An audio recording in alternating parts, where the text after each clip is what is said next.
네, 안녕하세요. 너울곰입니다. 목요일 방송이고요. 네, 드디어 이번 주 토요일 날에는 여러분들과 오랜만에 실시간 방송에서 만나 뵙게 되겠습니다.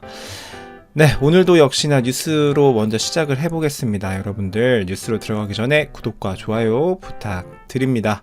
자, 첫 번째 뉴스는요. 우리 CPI 소비자 물가지수가 나왔죠.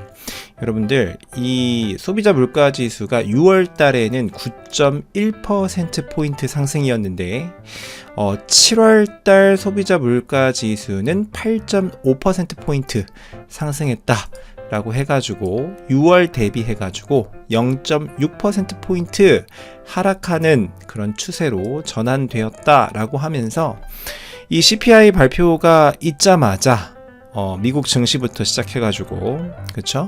우리나라 코인 시장, 우리나라 주식, 그리고 코인 시장도 좀 일제히 반등하는 그런 모습을 보이기도 했습니다. 네, 그래서 코인 시장도 이거 덕분에 어느 정도 덕을 봤다라고 말씀드릴 수가 있겠고요. 그렇다라고 해가지고 이게 인플레이션이 끝났느냐? 또 그렇지도 않아요.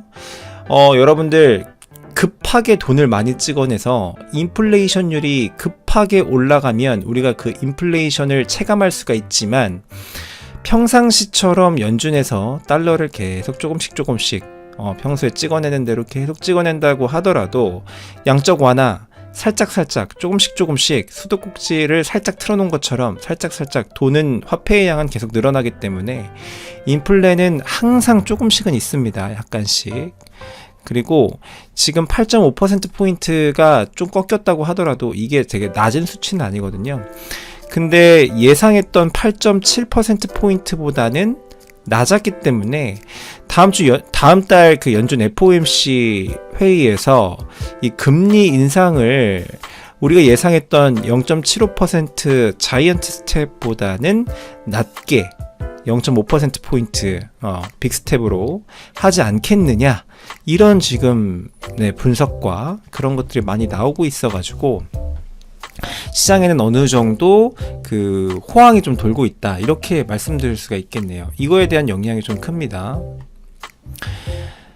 자, 보면 지난달에 9.1%포인트였고요. 올해 이제 전문가들의 전망은 8.7% 오를 것이다 라고 했는데 8.5%포인트 올랐습니다.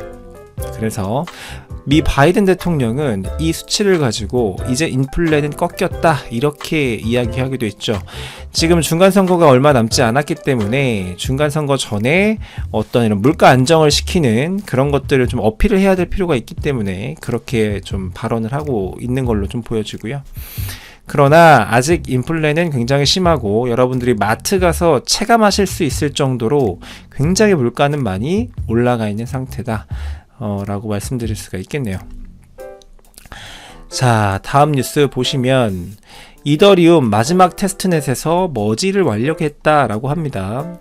자, 이더리움이 이제 더 머지라는 그 포 방식에서 포스 채굴 방식에서 지분 증명 방식으로 바뀌는 이 대단히 중요한 역사적인 이 업그레이드를 진행을 하게 되는데, 이게 지금 테스트넷에서 완료가 됐다라고 이야기를 하고 있는 겁니다. 그래서 예상컨대 9월 19일로 예정된 메인넷에서의 머지 구현이 현실성을 띠는 모양새이다 라고 나오고 있습니다. 여러 의견이 분분했습니다. 이거 몇 년 동안 못한 거다, 아마 이번에도 못할 거야 라고 이야기하는 사람들도 있고요. 반대로 이번에는 좀 되지 않을까 싶다, 이렇게 분석하는 사람들도 대단히 많습니다. 여기에서 이게 되냐 안 되냐, 그게 무엇이 중요하냐 라고 하는데, 만약에 이게 메인넷을 할 때 이 일정대로 안 됐다 라고 하면 이더리움한테는 악재, 그리고 코인 시장 전체에 악재로 작용할 수도 있습니다. 첫 번째. 그 다음에 두 번째로는 이 메인넷이 진행되지 않게 되면 이 채굴자들이 계속 이더리움을 채굴할 수 있는 환경이 되기 때문에 이 채굴자들이 어떤 일부분 사람들은 이더리움 클래식 채굴로 전향할 거다라고 했는데, 그런 것들이 사실상 무산되는 거기 때문에 이더리움 클래식 가격이 또 영향을 받을 수가 있겠습니다. 네, 그런 뉴스가 되는 거고요.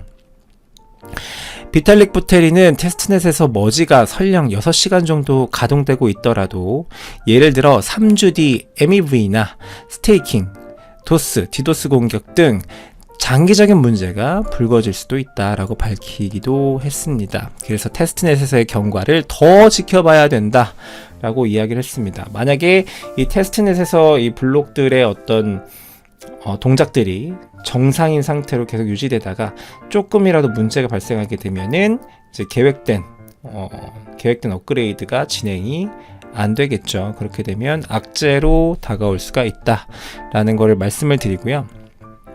제가 지난 방송에서 말씀드렸던 것처럼 원래 옛 이더리움, 지금 현재 이더리움과 비콘 체인이라고 부르는 새로운 블록체인, 이걸 지금 통합하기 때문에 더 머지라고 부르는 겁니다. 이게 이제 통합이라는 단어거든요. 통합인데 이 통합이 안 될 수도 있습니다. 그래서 옛 이더리움은 그대로 놔둔 상태로, 그러니까 이 채굴 형태의 옛날의 이더리움 네트워크를 그대로 두고 비콘 체인으로 올라가는 새로운 이더리움이 탄생할 수가 있는 겁니다. 그렇게 되면 이걸 하드 포크라고 부르고, 그죠? 포크드에서 나와서 이제 코인이 두 개로 나눠져서 가는 겁니다. 네. 그렇게 되면은 기존의 이더리움을 가지고 있는 사람들은 하드포크가 돼서 새로운 이더리움을 또 받게 되는 거죠. 코인이 두 가지를 갖게 되는 겁니다. 그렇게 되면은 가격은 어떻게 보면 액면 분할처럼 이렇게 나눠지는 거고요. 이더리움 가격이 지금 200만원이다 라고 하면은 새로운 이더리움 100만원, 뭐 과거 구 이더리움 100만원 뭐 이런 식으로 해가지고 가격이 어느 정도 절충돼 가지고 거래될 가능성이 굉장히 높게 됩니다. 만약에 이게 포크돼서 두 가지로 나눠지게 되면 채굴자들은 구 이더리움을 계속 채굴할 가능성이 굉장히 높아지는 거고, 이더리움 클래식으로 넘어가서 채굴하는 그런 채굴자들은 아마 없지 않을까 이렇게 생각이 들기도 합니다. 그래서 이런 내용 전달을 해 드리고요. 자, 로빈후드 웹 3.0 암호화폐 지갑 대기자 명단이 100만 명을 돌파했다라고 합니다. 이 로빈후드에서 기존 월렛을 이제 더 이상 제공하지 않고 웹 3.0 기반의 암호화폐 지갑을 릴리즈를 하겠다, 발표를 하겠다라고 이야기를 했습니다. 그래서 그 지갑을 쓰겠다라고 사전 등록한 사람이 100만 명 이상이다라고 이야기를 하고 있는 거고요.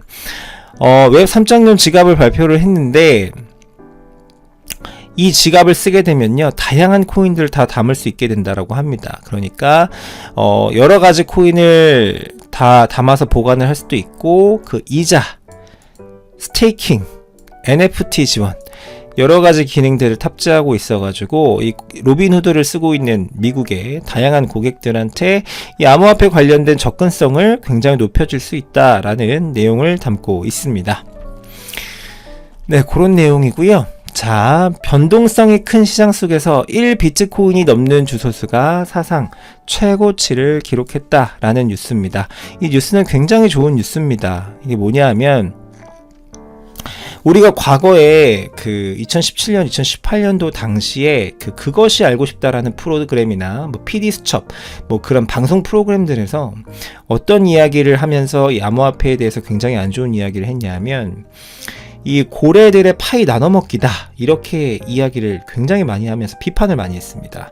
그러니까 한 개의 파이를 몇 명의 고래들이 나눠먹고 있다. 그래서 한 명의 고래, 제일 큰 파이를 가지고 있는 한 명의 고래가 비트코인을 갖다가 시장에 던져버리면 이게 휴지 조각이 돼버릴 수 있다 라면서 이 비트코인 시장에 대해서 굉장히 부정적으로 방송을 많이 했습니다.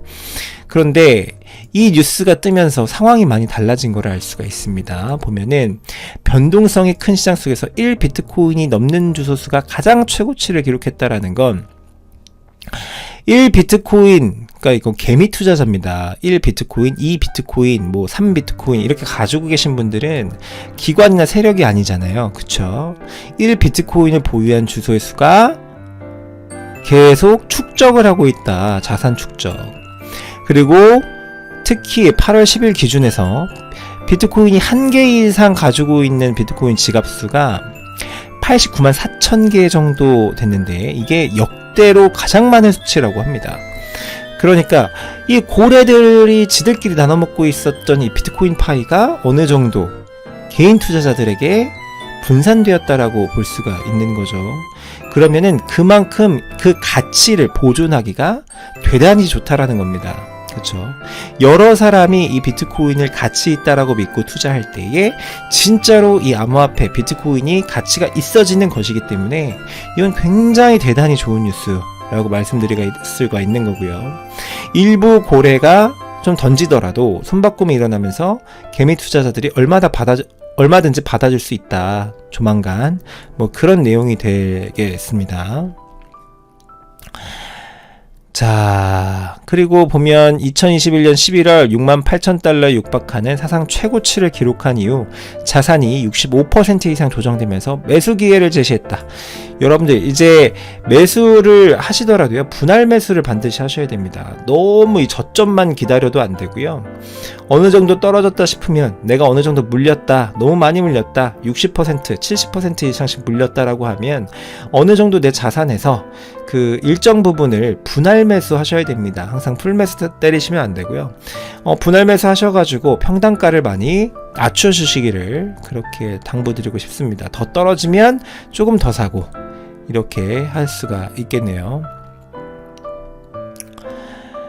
네, 그래서 블룸버그 마이크 맥글로는 비트코인이 2022년 하반기를 지배할 것이라고 믿는다. 랠리가 시작될 거다 이렇게 분석하는 사람들도 있어요. 그렇고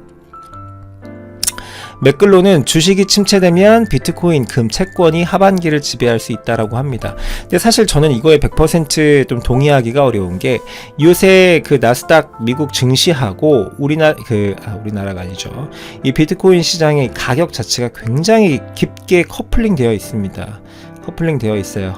이 기관 투자자들이 좀 많이 들어오면서 이 커플링 되는 결과가 굉장히 좀 짙게 나타납니다. 그래서 지금 뭐 미국 증시가 빠지는데 비트코인은 오를 것이다 이렇게 보는 것 자체가 너무 옛날 식의 마인드일 수도 있다라고 생각이 듭니다. 과거에는 주식과 비트코인은 굉장히 디커플링 돼서 반대로 움직였거든요. 근데 요즘에는 계속 같이 움직이는 추세이기 때문에 또 이게 회사가 어려워지면 그 기관 투자자들이 어느 정도 그 포트폴리오로 가지고 있던 그 원래는 장이 어려워지면요, 기관들도 본인이 갖고 있는 여러 자산들 포트폴리오 중에서 가장 리스크 있는 자산부터 정리하는 게 원래 정석입니다. 그렇기 때문에 주식이 떨어진다라는 거는 회사 사정이 어려워지고 있다라는 거기 때문에 그러면 사실상 비트코인부터 판매하게끔 될 수밖에 없는 그런 상황입니다. 아직까지는. 자, 그런 거고요. 자, 바이낸스, 이더리움 머지를 지원한다 라고 떠 있습니다.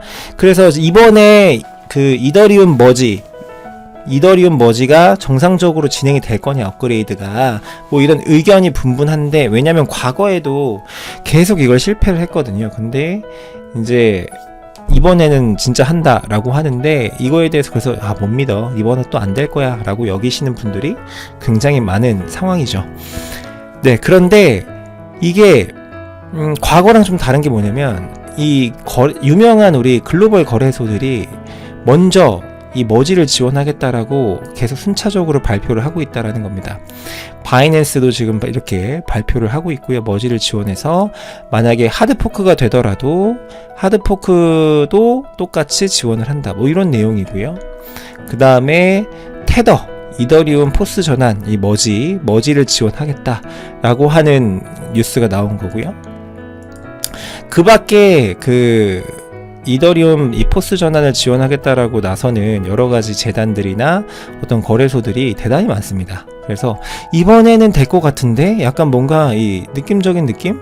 이런 분위기상 좀 되지 않을까? 이렇게 좀 느낌도 듭니다.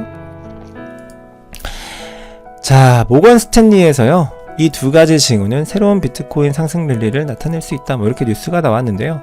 뭐 크게 중요한 내용은 없습니다. 네, 그래서 보면 미국 연준에서 확장적 통화 정책으로 전환하면서 또 다른 랠리가 촉발될 수 있다라고 전했는데요. 확장적 통화 정책이라는 게 이제 양적 완화가 되는 거죠. 근데 양적 완화 이미 마쳤고 이제 수도꼭지 걸어 잠그고 있잖아요. 그렇죠? 그런데 확장적 통화 정책으로 전환한다? 글쎄요, 벌써 전환하기에는 너무 이르잖아요. 지금 CPI가 겨우 하락세가 한 번 나왔습니다. 한 번. 그런데 지금 뭐 확장적 통화적 양적 완화를 다시 할 거다? 이건 조금 얼토당토않는 내용 같은데, 제 생각에는. 그리고 JP모건도 암호화폐 시장이 이미 바닥을 찾았다라고 전했는데요. 이제 상승만 남았다라고 이야기를 하는 거죠. JP모건도. 그리고 마이크 노보그라츠는 최근 연준이 인플레이션을 억제하기 위해서 공격적으로 금리를 인상한 탓에 비트코인 가격이 가까운 시일 내에 3만 달러를 회복하기 어려울 것으로 전망을 했습니다. 그러나 장기적으로는 여전히 강세를 유지하고 있다. 그쵸? 우리의 투자 방식, 장기 투자, 강세다라고 하는 거고요. 블룸버그의 마이크 맥글로는 비트코인이 10만 달러 수준을 되찾는 것은 시간 문제다 라고 이야기를 하고 있고요. 여전히 가장 비트코인이 17,000달러 수준으로 돌아갈 것으로 예상하는 일부 비트코인 거래자들이 있다 라는 소식이고요. 네, 의견들 몇 가지 전달해 드렸습니다. 분할 매수 하시면 되겠습니다. 분할 매수 요즘에도 조금씩 매수하면 좋다. 자, 오늘 비트코인 가격은요 24,500달러에 거래가 되고 있고요. 이더리움은 1,900달러에 거래가 되고 있습니다. 그저께랑은 다르게 좀 진한 녹색을 많이 띠고 있습니다. 오늘 김치 프리미엄은요 1.9%입니다. 착하고요. 오늘 공포 탐욕 지수는 공포 상태 되겠습니다. 41포인트고요. 오늘 비트코인 선물 시장 바이낸스 기준에서 롱 포지션 43%, 숏 포지션 56% 되겠습니다. 네, 오늘 영상도 좀 길어졌네요. 뉴스가 좋은 게 중요한 게 워낙 많아서 좀 길어졌는데요. 오늘도 끝까지 시청을 해주셔서 대단히 감사드리고요. 네, 오늘 밤도 즐거운 밤 되시길 바라겠습니다. 여러분들 토요일날 실방에서 뵙겠습니다. 네, 시청해주셔서 대단히 감사합니다. 고맙습니다.